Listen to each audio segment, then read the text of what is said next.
ট্রিং ট্রিং ট্রিং। ফোনের কর্কশ আওয়াজে রোদেলার ঘুমটা ভেঙে গেল। মাত্র 2 ঘন্টা আগে সে ঘুমাতে পেরেছে। সারা শরীরে ক্লান্তি নিয়ে সে বিছানায় আড়মোড়া ভাঙল এবং পাশে রাখা ফোনটার দিকে হাত বাড়াল। ফোনটা শুধু বাজছেই না, থরথর করে কাঁপছে, মনে হচ্ছে যেন ওর মাথাটাই ফেটে যাবে। উফ, অসহ্য। সে বিড়বিড় করল, হ্যাঁ মা, বলো। কালকের বিকেলের কথা ভুলিস না কিন্তু রোদেলা। আমাকে আবার সবার সামনে লজ্জিত করিস না। গতবার তোর জন্য বড়দের সামনে আমার মুখ দেখানোর জায়গা ছিল না। মা, আমি তো তোমাকে বলেছি যে আমি যেতে চাই না। কেন তুমি বারবার এসব অ্যারেঞ্জ করো? আমি নিজেই নিজের পছন্দমতো কাউকে খুঁজে নিতে পারব। এটা তো জাস্ট একটা বয়ফ্রেন্ডের ব্যাপার। খুঁজে নিবি, যদি পারতি, তবে এতদিন কি এমনি বসে থাকতিস? আমি তোর জন্য ভালো ঘরের ছেলে দেখছি, যাতে তোকে তোর বাবার মতো চরিত্রের কোনো মানুষের পাল্লায় পড়তে না হয়। বাবার মতো? মা, তুমি কি এখনো বাবাকে অপমান করা বন্ধ করবে না? তোমার জীবনের তিক্ততা তোমার কাছেই রাখো, আমাকে এর মধ্যে টেনো না। আমি এখন ঘুমাতে চাই, রাখছি। রোদেলা, ফোন কাটবি না একদম। কাল যদি তুই ওই জায়গায় না যাস, তবে আজ থেকে আমাকে আর মা বলে ডাকবি না। রোদেলা রাগে ফোনটা বিছানায় ছুঁড়ে মারল। তার জীবন থেকে এই সব ড্রামা কবে শেষ হবে? ভালো ছেলে পাওয়া কি মায়ের কথামতো এতই কঠিন? সে হয়তো এখনও ঠিক মনের মতো কাউকে খুঁজে পায়নি, এটুকুই। তার 2 বান্ধবী তিথি আর জেবা রদিকে তাকালেই তো বোঝা যায়। তারা কি সুন্দর বখাটে ছেলেদের বদলে দিয়ে একদম নিজেদের প্রেমে পাগল করে ফেলেছে। দেখে মাঝে মাঝে একটু হিংসে হয় ঠিকই, কিন্তু রোদেলা নিজেই তো কখনো কারো জন্য মনের দরজা খোলেনি। দোষটা আসলে তার নিজেরই। হাহ, শেষ পর্যন্ত ঘুমটাই মাটি হল। সে বিছানা থেকে উঠে দাঁড়াল। তার মায়ের টাইমিং সবসময় এমন জঘন্য হয়, যখনই সে একটু শান্তিতে ঘুমাতে যায়, তখনই মায়ের ফোন আসে। রোদেলার মনে হয় তার মায়ের সাথে তার সম্পর্কটাই জন্মগতভাবে অম্লমধুর। যখন সে স্কুলে পড়ত, তখনই তার বাবা অন্য একজনকে বিয়ে করে চলে যান। রোদেলার চোখে তার বাবা খুব একটা অপরাধী নন, তবে তিনি যে ঠিক করেছেন তাও নয়। কিন্তু তার মা বাবাকে নিয়ে সব সময় কটু কথা বলেন। হয়তো সহ্যের সীমা ছাড়িয়ে গিয়েছিল বলেই বাবা তাদের ছেড়ে নতুন করে সংসার শুরু করেছেন। রোদেলা তার মায়ের চোখে কখনো জল দেখেনি, দেখেছে শুধু বাবার প্রতি তীব্র ঘৃণা। আর সেই ঘৃণার বলি হচ্ছে সে নিজে। মা চায় না রোদেলা তার বাবার মতো কাউকে বিয়ে করুক, তাই এই জোর করে পাত্র দেখানো। এই মাসে এটা নিয়ে 3য় বার। রোদেলা মাত্র 2 বার গেছে, গতবার না যাওয়ার কারণেই মা আজ এত খ্যাপা। সে ফোনটা হাতে নিয়ে তার বেস্ট ফ্রেন্ড তিথিকে কল দিল। কিছুক্ষণ পর ওপাশ থেকে ঘুম জড়ানো কণ্ঠে সাড়া এল। হ্যালো, তিথি, চল শপিং করতে যাই। শালি, এই 7 সকালে কেউ ফোন দেয়? সবে তো চোখটা লেগেছিল। আমার খুব বিরক্ত লাগছে। আধা ঘন্টার মধ্যে আমি আসছি তোকে নিতে। দাঁড়া, আমাকে আগে আরশকে বলতে হবে, নয়তো আবার তুলকালাম বাঁধাবে। হ্যাঁ, যা খুশি কর। রাখলাম। রোদেলা কথা না বাড়িয়ে ফোন কেটে দিল। এরপর ক্লান্ত শরীর নিয়ে বাথরুমে গিয়ে আয়নার সামনে দাঁড়াল। নিজের শরীরের প্রতিটি ভাঁজ সে পরম মমতায় দেখল। এখনও পর্যন্ত কেউ তার এই শরীর স্পর্শ করার সুযোগ পায়নি। সে এখন অনার্সের 3rd ইয়ারে পড়ে, কিন্তু নিজের পবিত্রতা সযত্নে ধরে রেখেছে। বাইরে থেকে তাকে দেখলে মনে হতে পারে সে খুব বোল্ড বা আধুনিকা, হয়তো স্টাইলিশ সেক্সি পোশাকও পরে, কিন্তু বাস্তবে সে এখনও অনেক লাজুক। Shopping mall? কিরে, তুই কি আন্টির কথা ভেবে এত আপসেট? শপিং শেষে ক্যাফেতে বসে তিথি জিজ্ঞেস করল। রোদেলা আজ শপিংয়ে একদম উজাড় করে খরচ করেছে। কাল আবার সেই ব্লাইন্ড ডেট। মা যে ধরনের ছেলে পছন্দ করে, তুই তো জানিস আমার তাদের একদমই পোষায় না। আমার মাথায় ঢোকে না, তুই কেন একটা বয়ফ্রেন্ড বানিয়ে নিচ্ছিস না? তিথি প্রশ্ন করল। তুই তো দেখিস যারা আমাকে অ্যাপ্রোচ করে। কেউ ফালতু, কেউ প্লে বয়, আর যারা একটু ভালো তারা একদম পানসে। আমি এমন কাউকে চাই যার সাথে থাকলে প্রতি মুহূর্তে একটা এক্সাইটমেন্ট কাজ করবে। এক্সাইটমেন্ট বলতে তুই কি রোমান্টিক থ্রিল বা বেডরুম কেমিস্ট্রির কথা বলছিস? তিথি ভ্রু কুঁচকে হাসল। হ্যাঁ, ওটাই। রোদেলা নির্দ্বিধায় স্বীকার করল। বলিস কি? কিন্তু এটা তো তুই আগে থেকে বুঝবি না। তার জন্য তো রিলেশনে জোড়াতে হবে, তাই না? আমার বোঝার নিজস্ব ওয়ে আছে। তুই কি শুনিসনি, কোনো মানুষের কাছে গেলে যদি ভেতর থেকে এক অদ্ভুত টান অনুভব করিস, তবে বুঝবি সেই তোর পারফেক্ট মানুষ। ভাইবটাই তোকে সিগন্যাল দেবে। তিথি মাথা নাড়ল। সে এসব অতশত বোঝে না। সে জন্যই তুই আজ পর্যন্ত সিঙ্গেল রয়ে গেলি, তোর সেই স্বপ্নের পুরুষ খুঁজে পাচ্ছিস না বলে। কিন্তু তুই তো পেয়েছিস তিথি। তোর আরশের জন্য তোর পাগলামি দেখলেই বোঝা যায়। ওটাই তোর এক্সাইটমেন্ট। আজ রাতে আমি ক্লাবে যাব, রোদেলা ঘোষণা করল। একদম এমনভাবে চিল করব যাতে কাল আর মায়ের ওই ডেটে যেতে না পারি। আমি যেতে পারবো না রে। আরশ জানতে পারলে খবর আছে। তিথি সরি বলল। উফ, তোদের সবার রিলেশন হওয়ার পর থেকে আমাকে একাই থাকতে হয়। জেবা ও তো তার বয়ফ্রেন্ড সায়ানকে নিয়ে ব্যস্ত। কদিন পর হয়তো তোরা আমাকে ভুলেই যাবি। রোদেলা দীর্ঘশ্বাস ছাড়ল। এক্সাইটেড লাউঞ্জ, স্যার, ম্যাডাম এসেছেন। ড্রয়িং রুমে ওয়েট করছেন। রাজু নামের এক কর্মচারী এসে তার বস আরাবকে খবর দিল। আরাব ফাইলের স্তূপ থেকে মাথা তুলে তাকাল। তার চোখে মুখে বিস্ময়। মা এসেছে? হ্যাঁ স্যার, আপনাকে এখনই যেতে বলেছেন। 6 ফিট 2 ইঞ্চি উচ্চতার সুঠাম দেহের আরাব তার চেয়ার ছেড়ে উঠে দাঁড়াল।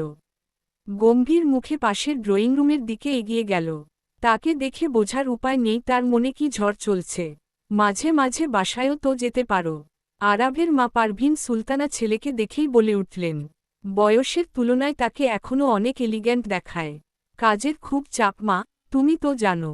কাজের চাপ নাকি কিছু থেকে পালাচ্ছ?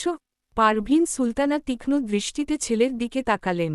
আরাবের বয়স এখন 31, কিন্তু বিয়ের কোনো নামগন্ধ নেই। বাসার সবাই চিন্তিত। মা, দয়া করে আমাকে বিয়ের জন্য প্রেশার দিও না। ওসব নিয়ে আমি এখন ইন্টারেস্টেড না। ডিসিশনটা তোমার বাবার, কিন্তু তুমিও তো তাকে সাপোর্ট দিচ্ছ। বাবাকে বলো না আমাকে একটু স্পেস দিতে। আমি এখনও মেন্টালি রেডি না। আরাব স্বাধীন চেতা মানুষ। তার সব ফ্রেন্ডরা সেটল হয়ে গেছে, কিন্তু তাকে দেখে মনে হয় না সে খুব সহজে ধরা দেবে। গত মাসে তার বাবার বিজনেস পার্টনারের মেয়ের সাথে তার দেখা হয়েছিল। পরে জানতে পারে সেই মেয়েটি তার বাগদত্তা। বিয়ে তো এখনই হচ্ছে না, জাস্ট একটু কথা বলো। মেয়েটি কিন্তু খুব ডিসেন্ট, ও তোমাকে পছন্দও করে। মা বললেন। সেই মেয়েটির নাম মাইশা। দেখতে খুব সুন্দর আর শান্তশিষ্ট। কিন্তু আরাব জানে এটা কেবল বাইরের পালিশ। একবার দেখা হওয়ার পর সে মাইশার আসল রূপটা টের পেয়েছে। মাইশা আসলে যতটা শান্ত দেখায়, বাস্তবে ততটা নয়। কাল ওকে নিয়ে একটু ডিনারে যাও। অন্তত তোমার বাবার প্রেজেন্টেশনটা ঠিক রাখো। মা হিসেবে আমি তোমাকে এটুকুই হেল্প করতে পারি। আরাব একটা দীর্ঘশ্বাস ফেলল। শেষ পর্যন্ত রাজি হল। মনে মনে ঠিক করল, কাল মাইশাকে ক্লিয়ারলি বলে দেবে যে তাদের মধ্যে কোনো ফিউচার নেই। এক্সাইটেড লাউঞ্জ, এর মিউজিকের ধামাকা রোদেলার মনের ভেতরের অস্থিরতা কমাতে পারছিল না। এখন তার মাথায় শুধু একটাই চিন্তা, এতটা মাতাল হতে হবে যাতে দুনিয়ার কোনো হুঁশ না থাকে। আজ সন্ধ্যায় মা আবার ফোন করে কালকের ডিনারের কথা মনে করিয়ে দিয়েছেন, যা তার বিরক্তিকে কয়েক গুণ বাড়িয়ে দিয়েছে। এই সব ঝামেলা থেকে বাঁচার একটাই পথ, নেশা। আরেক গ্লাস হুইস্কি দাও তো। নিজের চেনা হ্যান্ডসাম বারটেন্ডারকে মিষ্টি গলায় অর্ডার দিল সে। বারটেন্ডার অনেক রোদেলাকে খুব ভালো করেই চেনে। রোদেলা এখানে প্রায়ই আসে। আগে বন্ধুদের সাথে আসলেও ইদানিং সে একাই আসে। ম্যাম, আপনি অলরেডি অনেকটা পান করেছেন। ফিরবেন কিভাবে? অনেক চিন্তিত মুখে বলল। রোদেলা চোখ সরু করে তার দিকে তাকাল। একটা তাচ্ছিল্যের হাসি দিয়ে বলল, আমি অর্ডার দিয়েছি, তুমি সেটা দাও।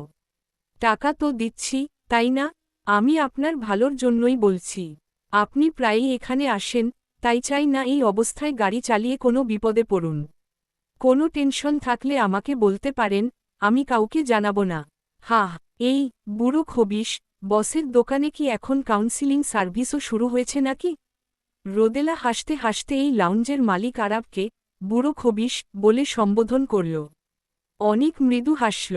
আরাব তার আইডল। আরাব স্যার কিন্তু মোটেও বুড়ো নন। তিনি ভীষণ হ্যান্ডসাম, এখানে আসা মেয়েদের ড্রিম বয় তিনি। ওর মতো হওয়ার চেষ্টা করো না অনিক। তুমি তোমার জায়গায় সেরা। আচ্ছা, তোমার কোনো গার্লফ্রেন্ড আছে? না ম্যাম, আমার মতো সাধারণ ছেলেকে কার পছন্দ হবে? বলো কি, মেয়েরা তো তোমার দিকে হা করে তাকিয়ে থাকে। তুমিই হয়তো পাত্তা দাও না। আমি আসলে আমার চেয়ে বড় কাউকে পছন্দ করি। আর আমার পছন্দের মানুষ একজন আছে। অনেক রোদেলার চোখের দিকে তাকিয়ে গভীর অর্থবহ ইশারায় বলল। তাই, ভালো, অন্তত তোমার পছন্দের কেউ আছে। আমার তো ভালোবাসা কি জিনিস তাই জানা নেই। বন্ধুদের প্রেম করতে দেখলাম, শুরুতে শুধু কষ্ট আর যন্ত্রণা, তাই কাউকে মন দেওয়ার সাহস পাই না। নেশা চড়তেই রোদেলা অনিকের সাথে মনের কথা শেয়ার করতে শুরু করল। জানো অনিক, কাল আমাকে আবার কার সাথে যেন ডিনারে যেতে হবে। এই মাসে 3 বার। আমি কিভাবে এই নরক থেকে মুক্তি পাব বলতে পারো? অনিক বুঝতে পারল কেন এই রূপসী মেয়েটি আজ একা বসে এত ড্রিঙ্ক করছে। সে আলতো করে হুইস্কির গ্লাসটা রোদেলার দিকে বাড়িয়ে দিল। এতক্ষণ তো দিচ্ছিলে না, এখন দিলে যে? রোদেলা ভ্রু কুঁচকে জিজ্ঞেস করল। এখন চাচ্ছি আপনি মাতাল হয়ে সব ভুলে যান। এমনকি এখানে ঘুমিয়ে পড়লেও সমস্যা নেই। অনিক চাইল না রোদেলা কাল সেই অন্য কারো সাথে দেখা করতে যাক।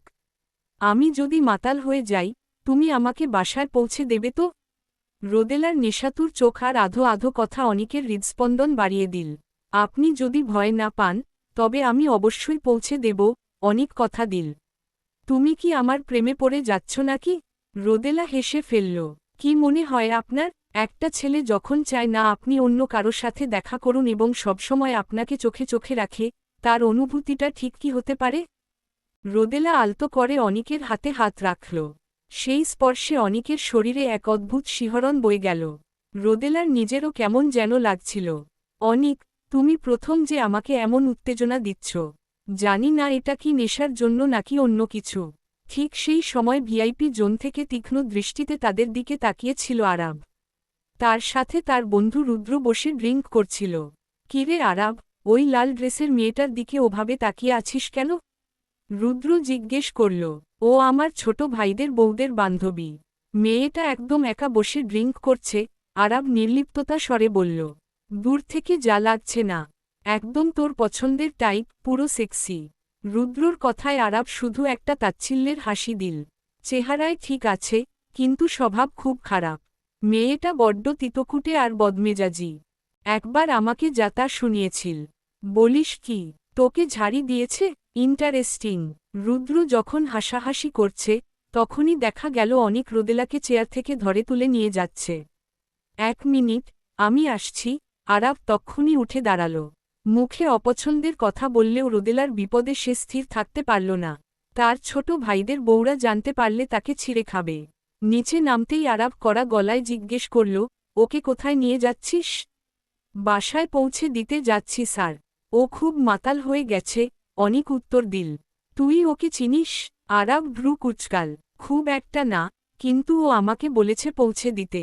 আর আমার ডিউটিও শেষ, অনিক দমবার পাত্র নয়। আমি পৌঁছে দেব, তুই যা এখান থেকে। আরাব রোদেলাকে ধরতে গেলে অনিক রোদেলাকে নিজের আড়ালে সরিয়ে নিল। না স্যার, আমিই যাব। আমি তোর বসো অনিক, মনে রাখিস। অনিক মাথা উঁচু করে বলল, এখন আমি ডিউটিতে নেই। আসি। আরাব আর কথা না বাড়িয়ে তার বডিগার্ড রাজানকে ইশারা করল। রাজান এসে এক ঝটকায় রোদেলাকে অনিকের কাছ থেকে সরিয়ে নিল। অনিক বাধা দেওয়ার চেষ্টা করলেও পেশাদার বডিগার্ডের শক্তির সামনে সে টিকতে পারল না। স্যার, আপনি এমন কেন করছেন? আপনি তো কখনো কারো ব্যাপারে নাক গলান না। অনিক ক্ষোভের সাথে বলল। ও আমার পরিচিত, আরাব শান্ত গলায় বলল। অনিক তখন রোদেলার বলা সেই কথা মনে করে মুচকি হাসল। তাহলে আপনিই সেই বুড়ো খবিস, বসো। রাজান অনিকের দিকে তেড়ে আসতে চাইলে আরাব হাত তুলে থামিয়ে দিল। রাজান, রোদেলাকে আমার ওপরের রুমে নিয়ে গিয়ে শুইয়ে দাও। আমি আসছি। রোদেলাকে সরিয়ে নেওয়ার পর আরাব অনিকের দিকে তাকাল। তুই ওকে পছন্দ করিস? হ্যাঁ স্যার, করি, অনিক দৃঢ় কণ্ঠে বলল। কিন্তু আমি ওকে কোনো খারাপ উদ্দেশ্যে নিয়ে যাচ্ছিলাম না। খুব ভালো কথা। একটা মেয়েকে এই অবস্থায় একা পেয়ে কোনো ছেলে কিছু করবে না, এটা আমি বিশ্বাস করি না। নিজের চরিত্র দিয়ে সবাইকে বিচার করবেন না স্যার, অনিক সপাটে জবাব দিল। তোর সাহস তো কম না। চাকরিটা কি আর করতে চাস না? স্যার, আপনি চাইলে এখনই আমাকে বের করে দিতে পারেন। কিন্তু রোদেলার পিছু আমি ছাড়ব না। এখানে না হলে ভার্সিটিতে গিয়ে ওর সাথে দেখা করব।